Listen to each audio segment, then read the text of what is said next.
पूर्णिया में अंतर्राष्ट्रीय एयर सेवा बहाल करने के लिए पूर्णिया के लोगों में एकजुटता बढ़ती जा रही है और मांगे भी काफी तेज हो रही है। लोग अब प्रदर्शन पर भी उतारू हो गए हैं। साथ ही बुद्धिजीवी वर्ग भी अपने अपने तरीके से सरकार के पास अपनी मांग पहुंचा रहे हैं। इसी कड़ी में पूर्णिया प्रेस क्लब की ओर से एक सभा का आयोजन किया गया, जिसमें बड़ी संख्या में समाज के प्रबुद्धजनों ने हिस्सा लिया और सभी ने एकजुटता के साथ कहा कि पूर्णिया का यह अधिकार है कि उसे अंतर्राष्ट्रीय एयरपोर्ट मिले और यहाँ से लोग सीधे देश विदेश हवाई यात्रा कर सके, क्योंकि पूर्णिया न केवल व्यावसायिक हब है बल्कि शैक्षणिक स्वास्थ्य नगरी होने के साथ साथ सीमांचल के कई जिलों का नेतृत्व भी करता है और तेजी से ग्रोथ करने के कारण पूर्णिया उपराजधानी के दर्जे के लायक भी है। इसीलिए यहाँ केंद्र सरकार हो या राज्य सरकार, दोनों को मिलकर तत्काल एयर सेवा देनी चाहिए। पूर्णिया प्रेस क्लब द्वारा यह आयोजन केवल एयरपोर्ट के लिए किया जा रहा है, क्योंकि पूर्णिया में एयरपोर्ट की काफ़ी आवश्यकता है और पूर्णिया और सीमांचल के विकास के लिए, आम मानव के विकास के लिए, आम जनता और आम समाज के विकास के लिए पूर्णिया में एयरपोर्ट की महत्ता काफ़ी बढ़ गई है। लोग युवा हों, बच्चे हों, वृद्ध हों, राज्य हो, देश हो, विदेश हो, सब जगह से डिमांड हो रही है कि एयरपोर्ट पूर्णिया में होना चाहिए, क्योंकि पूर्णिया में एयरपोर्ट ही एक ऐसा साधन है जो लगभग 7 जिलों को और 3 प्रमंडल को जोड़ता है।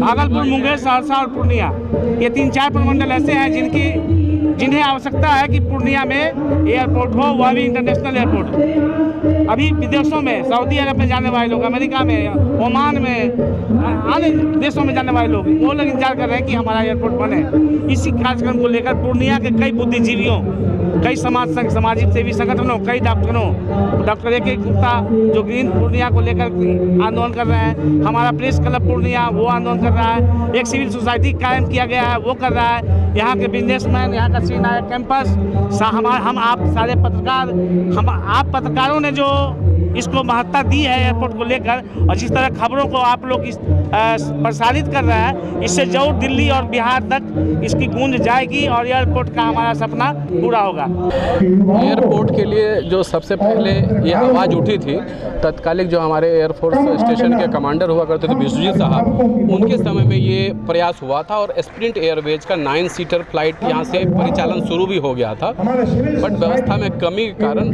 कंपनी ने उसे वापस ले लिया।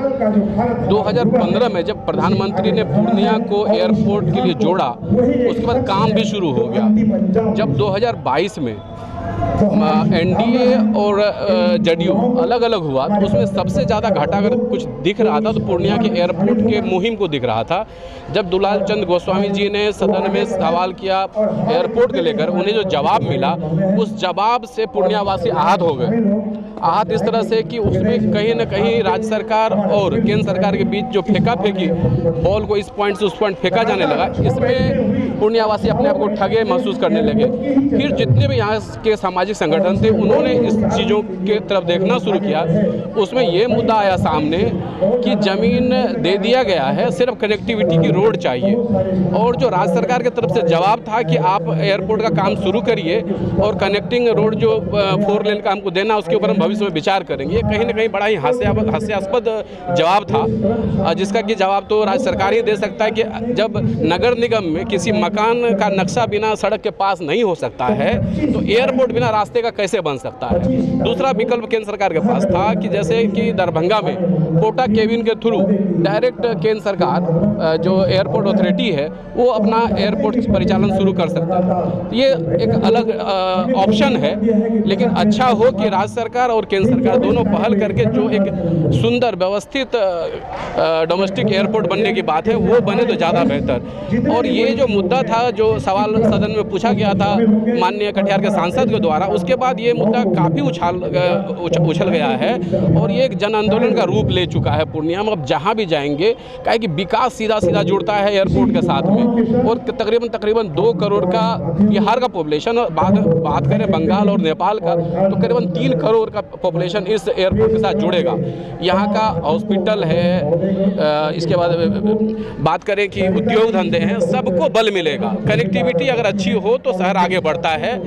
हम ये उम्मीद नहीं करें कि हमको एरोप्लेन पर चढ़ना है कि नहीं चढ़ना, हमारा शहर आगे बढ़ेगा, हमारे यहाँ बेरोजगारी की समस्याओं का निदान होगा, इन्वेस्टर आएंगे, ये जरूरी है। तो हम लोग उम्मीद करते हैं जिस तरह से ये जन आंदोलन आगे बढ़ा है, सरकार को इसके ऊपर ध्यान देना ही पड़ेगा और निश्चित समय के अंदर जो पहले तय सीमा था उसके अंदर एयरपोर्ट चालू करना पड़ेगा।